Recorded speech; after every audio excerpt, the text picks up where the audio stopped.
Hello viewers, welcome to this session.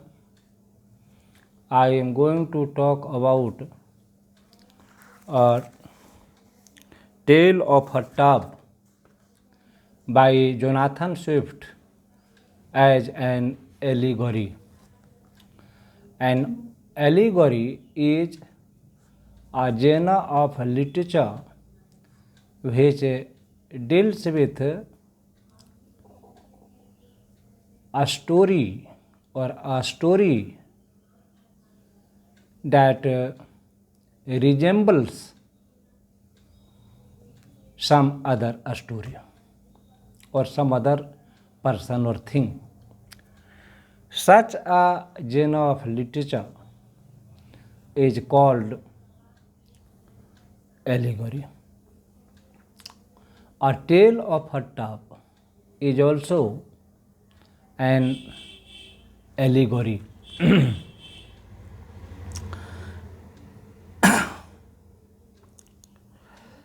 An allegory is a story in which the characters stand for certain ideas or principles or theories or philosophy of life.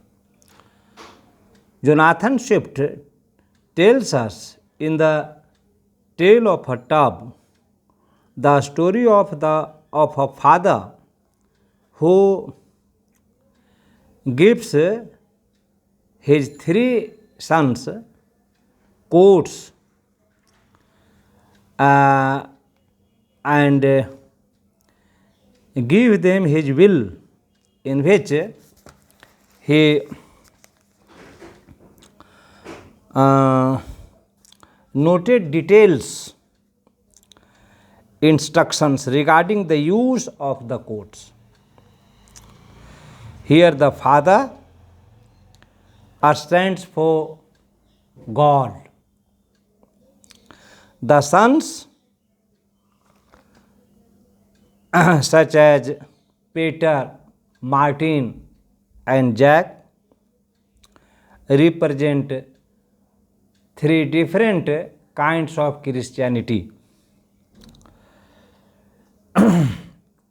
Sons represent different branches of Christianity, and the will represents the Word of God or the Holy Bible. The seamless coats represent the Christian faith, Christianity. The allegory represents the history of the Christian church up to the time of Constantine's convention. Peter, the elder son of the father, represents the Roman Catholic Church. He keeps the church, he keeps his coat given by his father intact for 7 years. Martin represents the Reformed Church of England. Martin changes some of the features of the coat after 7 years. Jack represents the extremist sects of the Protestants like the Calvinists, the Presbyterians, the Dissenters and the Puritans. The action of Peter in turning out his own wife and the wives of his brothers and taking concubines instead, his decision to have shoulder knots and silver fring on the coats, and his medicines for various ills represent the corruption and the heresies of the Roman Catholic Church of England. By interpreting the Bible in their own way, The Pope and his priests amassed vast fortune and wealth and wielded tremendous political powers. Martin's attempts to remove the lash and silver fring from the coat very carefully represent the moderate reformation carried out in England. The violent manner in which Jack removes the decorations, almost tearing off the coat itself, represents the excesses of the Puritans and the Presbyterians, who almost destroyed the church and the state by precipitating the civil war and imposing Cromwell's autocratic rule in England.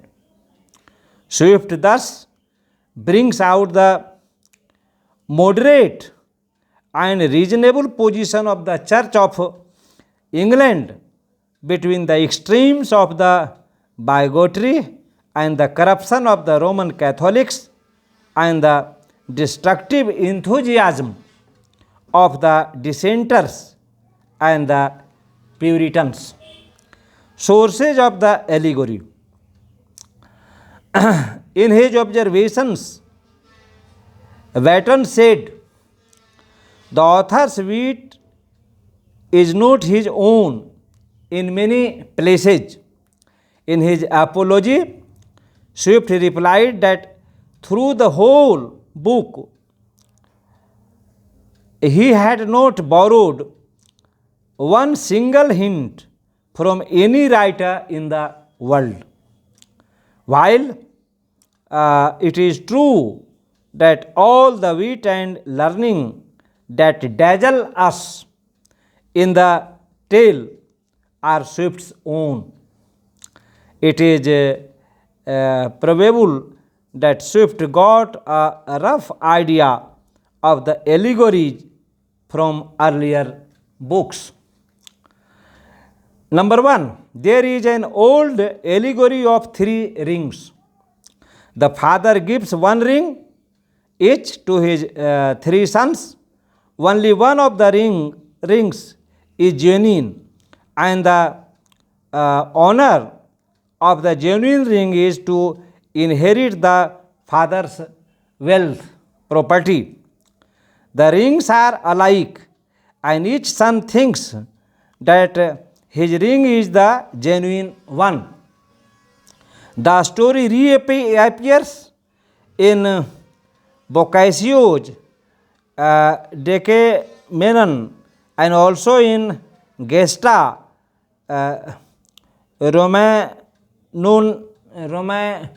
Romanum. The father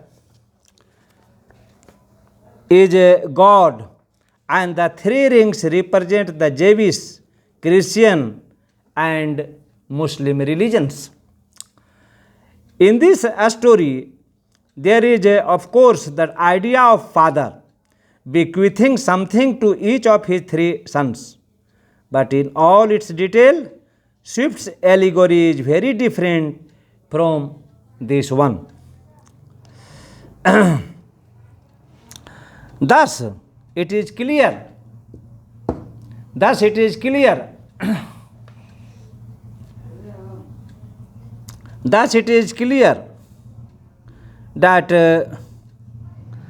the idea of the father, the sons and the will might have come to Swift's mind from what he had read and heard, but the entire mechanism of the allegory in A Tale of a Tub is his own. To conclude, A Tale of a Tub is a brilliant allegory. It is a brilliant satire on 17th century literature. In the 17th century literature, prose was decorated. There was a trend to take allusions, similes and metaphors from the classical authors, and the sentences were overloaded with allusions, similes, and metaphors taken from the classicists. Jonathan Swift did not like this sort of thing, this type of a style. Instead, he preferred simple style, simple language. So, he, on the one hand, allegorizes religion. On the other hand, he satirizes the pedantic attitude of the 17th century authors, and he says that writing or style should be as simple as possible, as simple as readers may be able to comprehend it, to understand it in full. Thanks a lot.